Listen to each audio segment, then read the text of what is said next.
On today's show, we get a mid-season football breakdown, and later, Sobh Kia drives into business. Studio Forsyth starts now. Studio Forsyth is brought to you in part by Forsyth Chamber of Commerce, creating a climate for growth and success in our community. Pinecrest Academy, a national 2014 Blue Ribbon School and 2014 Catholic Education Honor Roll School of Excellence. Forsyth County Schools, quality learning and superior performance for all. Georgia Highlands Medical Services, serving the medical needs of North Georgia since 1979. And Northside Hospital Forsyth, committed to the health and wellness of our community.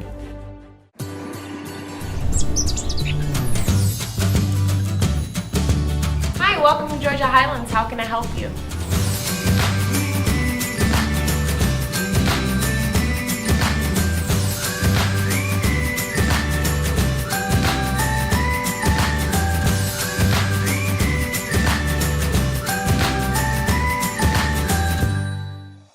Welcome inside Studio Forsyth. I'm Kayla Robbins.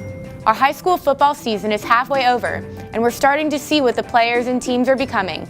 Our FCN sports staff breaks down the players who have made the most impact and which Forsyth County team leads the pack heading into the second half of the schedule. Let's take a look.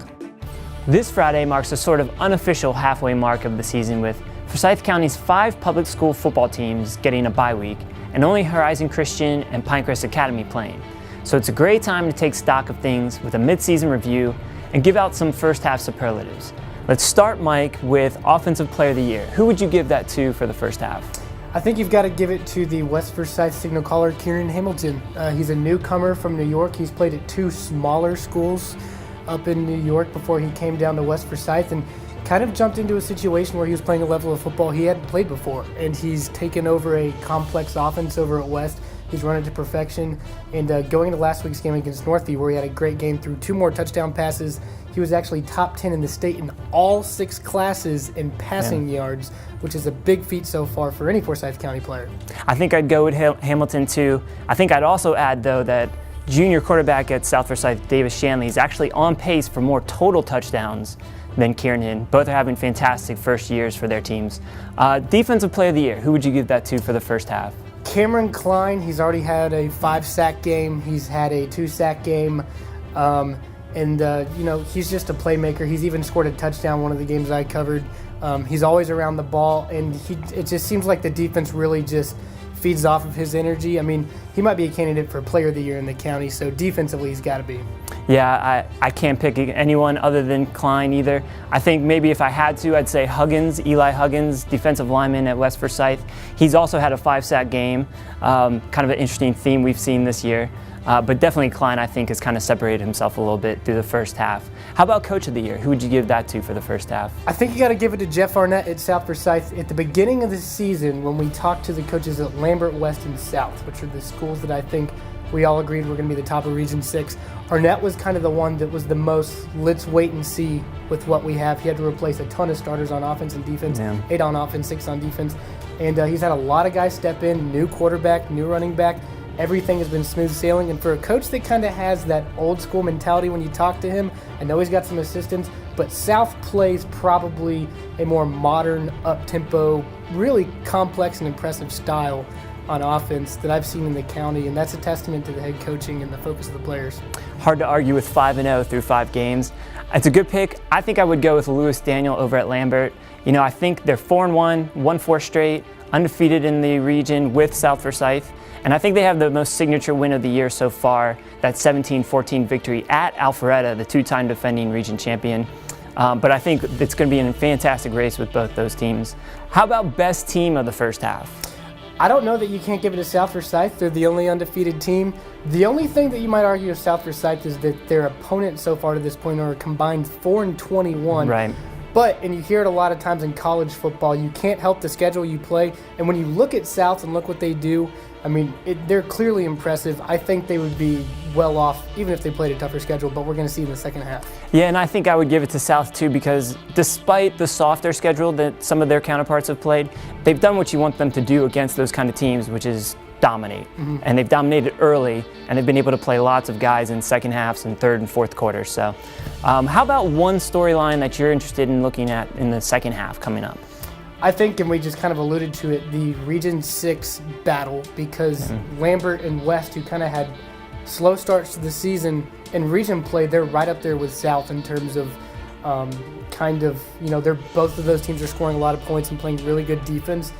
Even though South's undefeated, it's pretty hard to tell right now who the best team in the county could be. You could make a case it would be Lambert or West Forsyth, especially with the game West just had against Northview, who was considered by some coaches in this county to be one of the most improved teams in the region. So it's going to be a three-headed race between Lambert, West, and South Forsyth to get some of those top 3 playoff spots. It's going to be fun to watch. That's going to be cool news for Forsyth County football. I think the one thing I'm interested in is I'm really interested to see where Forsyth Central goes in this second half. They've kind of had such a roller coaster season. Disappointing losses to Cass, Riverwood, but really impressive play against Kell, almost knocking off a top 10 team in Class 5A. Something is amiss with that team right now, but I think this week would be really good, especially on the injury front. They've been dealing with a lot of injuries, particularly to running back Sean Diebel. So if they can get him healthy and some other guys healthy, I think they have a chance to make a second half run at a playoff spot, which would be just phenomenal. Well, thanks for joining us. We'll see you next week. I consider the chamber as the voice of business. It's really designed to keep its hand on the pulse of the county. And I think it helps the community grow.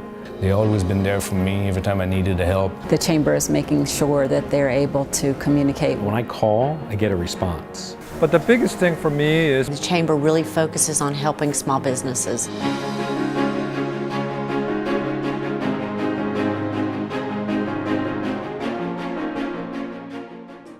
Welcome back. Sobh Kia officially opened its doors yesterday, settling in next to the company's Honda dealership. Let's take a look at how the car dealership celebrated. Well, today we're very proud to be opening our new Kia store next to our Honda facility. We made a huge investment in the city of Cumming in Forsyth County. We believe that this county deserves the best facilities, the best service, the best of everything, and that's what we're trying to provide to the community.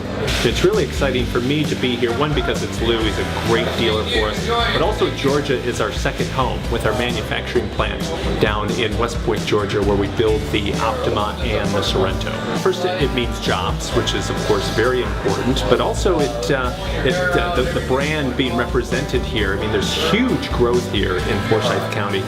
I understand a lot of new homes are coming in. It's the 14th wealthiest county in the country, so it's very exciting for us to be able to position ourselves in all of this growth. The Kia brand has only been in the United States for 21 years.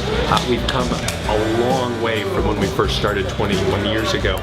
Just recently we won the J.D. Power Initial Quality Study Award for the Optima and the Soul, and then also we were number 2 in overall IQS rankings, so we've really come a long way. We're excited to be part of Forsyth. We couldn't have had a better welcome, a warmer welcome, and we're really very proud to be here. But I mean, everybody at Kia, all the county commissioners, the way they facilitated everything, they didn't put any obstacles in front of us. We were able to breeze through it. We worked with them before. The neighborhood, our neighbors, the way they endorsed us after they had some experience with the way we did the Honda store. They said we couldn't ask for better neighbors. We didn't have any opposition, which is rare in this community. The neighbors embrace us. So you know what? As long as the people welcome us, we're happy. Thank you for watching today's episode of Studio Forsyth. From everyone here at Forsyth County News, I'm Kayla Robbins. Have a great night, and we'll see you back on Friday.